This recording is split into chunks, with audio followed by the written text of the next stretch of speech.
마가복음 8장 11절부터 21절입니다.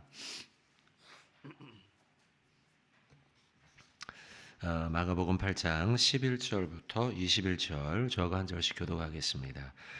바리새인들이 나와서 예수를 힐난하며 그를 시험하여 하늘로부터 오는 표적을 구하거늘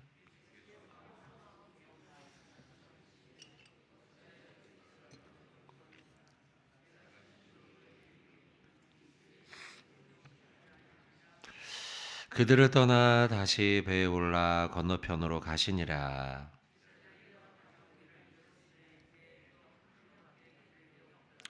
예수께서 경고하여 이르시되 삼가 바리새인들의 누룩과 헤롯의 누룩을 주의하라 하시니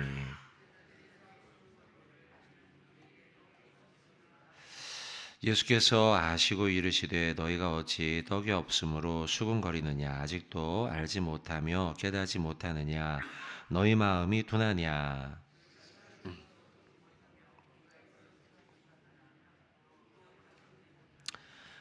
내가 떡 5개를 5,000명에게 떼어줄 때에 조각 몇 바구니를 거두었더냐 이르되 12이니이다.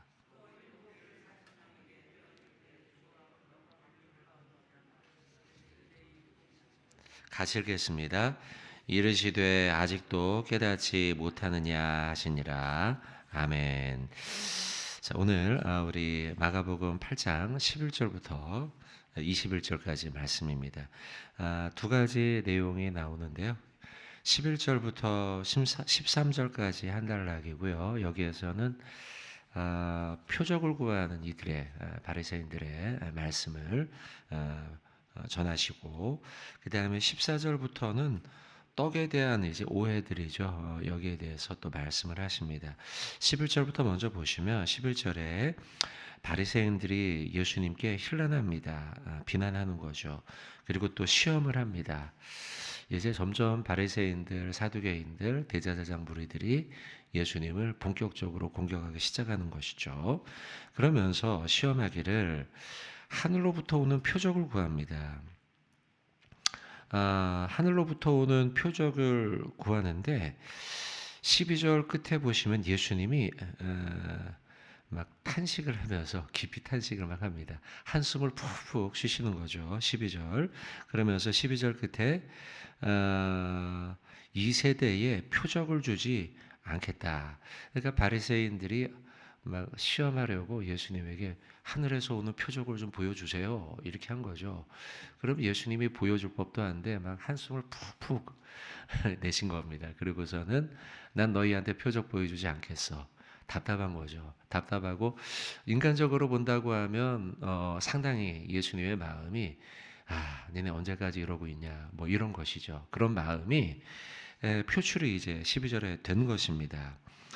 사실 그 바리새인들이 구하는 하늘에 대한 표적은 생경맞은 것은 아닙니다. 왜냐하면 구약 시대에도 보면 하늘로부터 오는 표적들을 시행해서 보여줬던 선지자 같은 인물들이 많이 있죠. 뭐 예를 들면 모세 같은 경우에 진짜 있을 수 없는 기적을 하늘의 표적을 그러니까 사람이 할 수 없는 하늘의 표적, 뭐 홍해를 갈랐다든지 다음날 아침 되면 막 지면에 매일같이 만나와 메추라기가 있다. 그것도 항상 일정하게 안식일 때는 안 나오고 나머지 날에는 항상 내려오고 이게 사람들이 생각하기에 야 이건 하늘의 표적이다 이렇게 생각했겠죠.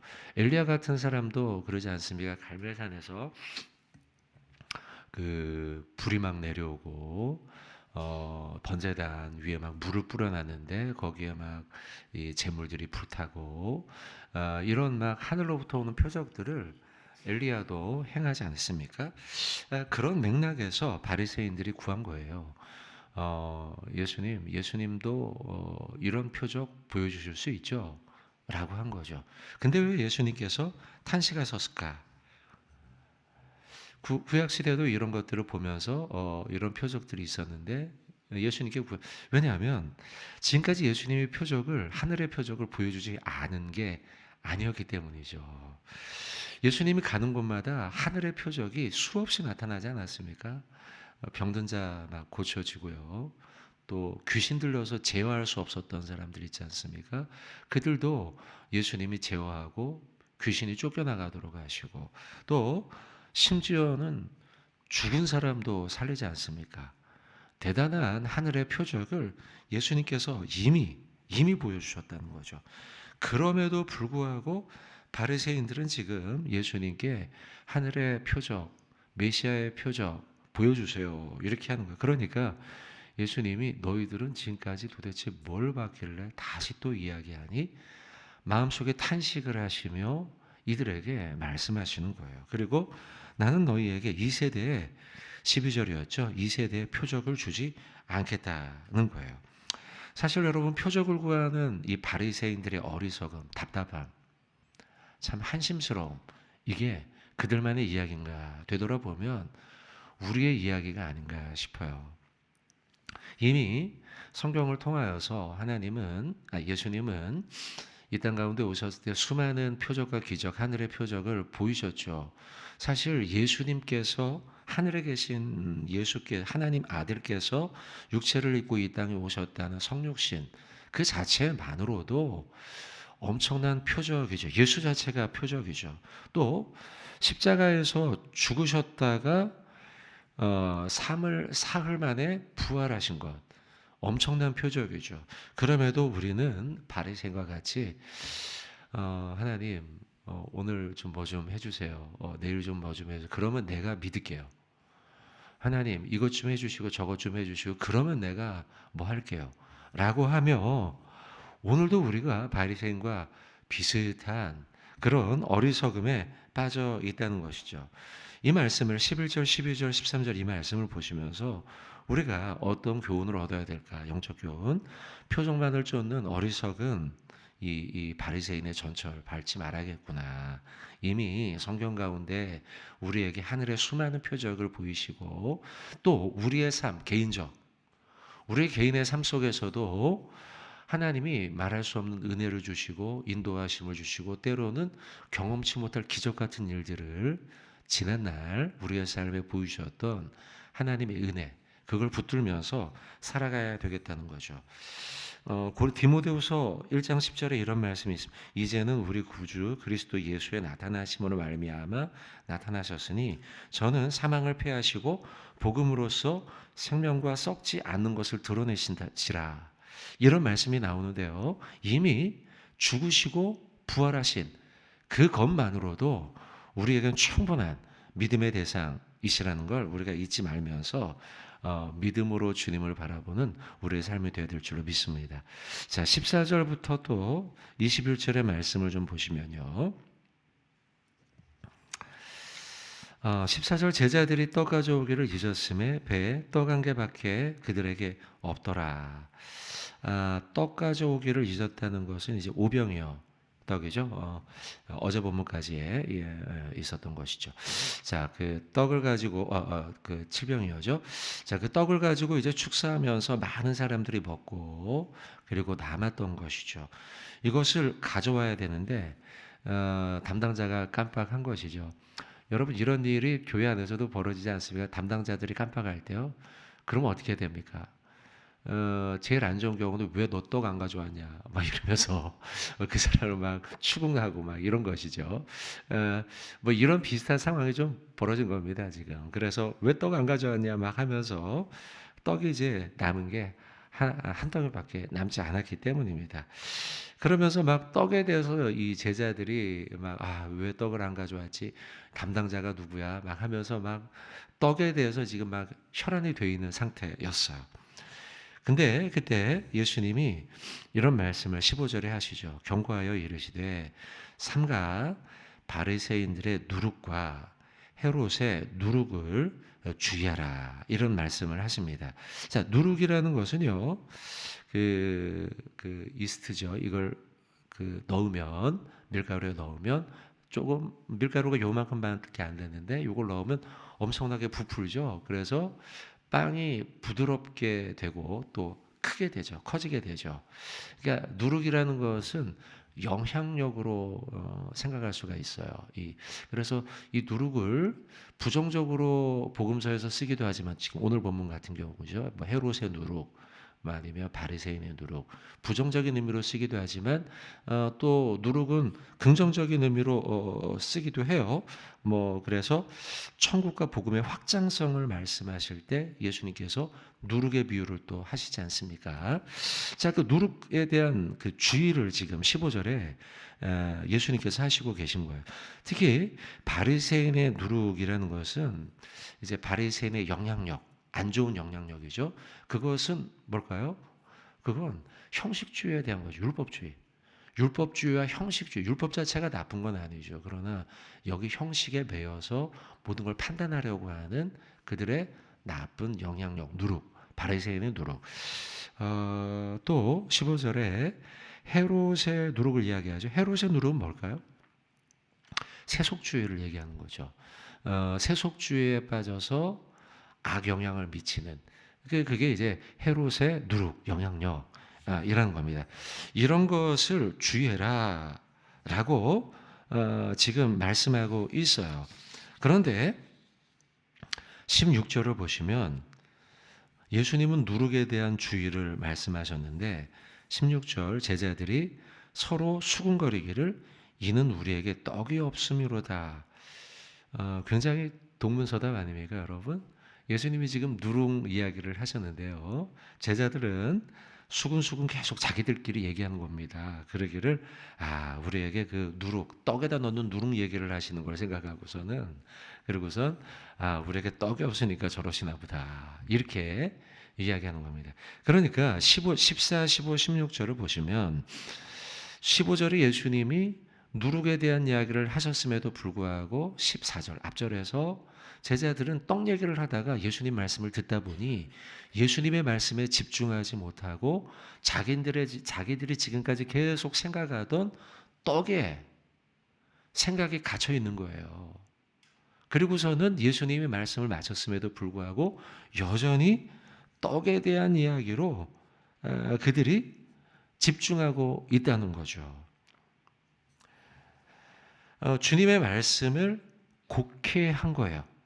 자기들의 생각에 갇혀서 예수님은 지금 누룩 이야기를 떡 때문에 한 게 아니라 그들이 끼치고 있는 악영향, 형식주의와 세속주의 이런 악영향을 주의하라 이렇게 제자들에게 말씀하셨음에도 불구하고 그들은 예수님의 그 말씀의 진의를 깨닫지 못하고 하늘의 뜻들이죠. 그걸 깨닫지 못하고 자기의 생각, 떡에 대한 생각 여기에 갇혀서 여전히 떡 생각만 하고 있다는 거죠.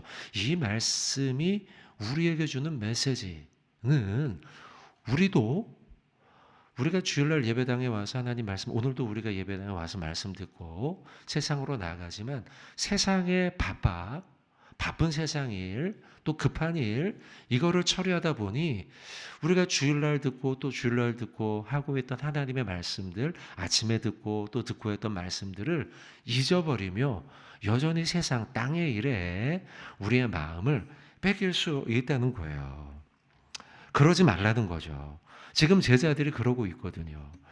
예수님이 누룩을 주의하라 말씀했음에도 불구하고 여전히 땅의 일에 집중해서 살아가고 있는 그들의 모습을 보면서 우리도 그렇게 반복되지 않도록 자, 그럼 우리가 어떻게 될까요? 땅의 일이 아닌 위의 것, 하늘의 것을 우리가 집중하며 그것을 구하며 살아가야 되겠다는 것이죠. 여러분 성경 한번 우리 같이 한번 찾아볼까요? 골로새서 3장 2절입니다. 골로새서 3장 2절.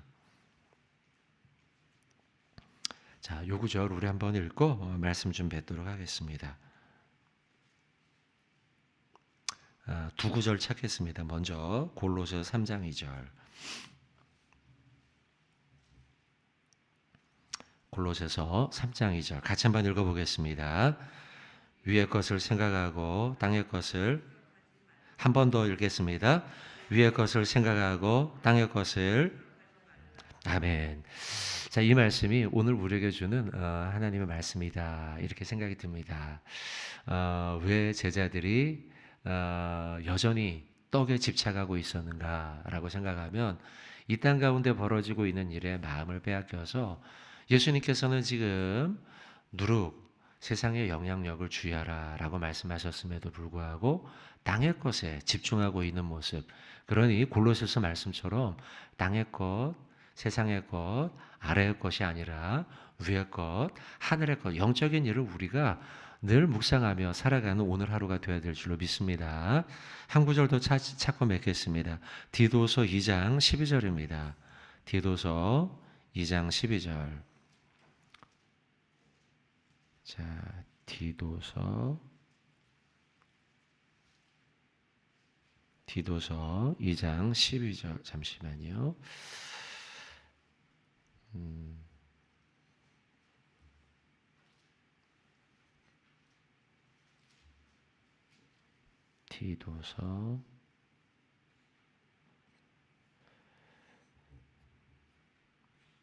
디도서 2장 12절 우리 같이 한번 읽어보겠습니다. 우리를 양육하시되 경건하지 않은 것과 이 세상 정욕을 다 버리고 신중함과 의로움과 경건함으로 이 세상에 살고. 한 번 더 읽어보겠습니다. 우리를 양육하시되 경건하지 않은 것과 이 세상 정욕을 다 버리고 신중함과 의로움과 경건함으로 이 세상에 살고. 아멘. 자, 이 말씀처럼 오늘 우리 하루 살 때요, 아래 것, 땅의 것, 세상의 것이 아니라, 경건하지 않은 것, 이 세상의 정욕이 아니라 그건 다 버리고 하나님이 기뻐하실 하늘의 것, 또 신중한 것, 의로운 것, 경건한 것, 이런 것들을 추구하며 오늘 하루 하늘의 사람으로 살아가는 저와 여러분 복된 하루 되시길 주님 이름으로 축원드립니다.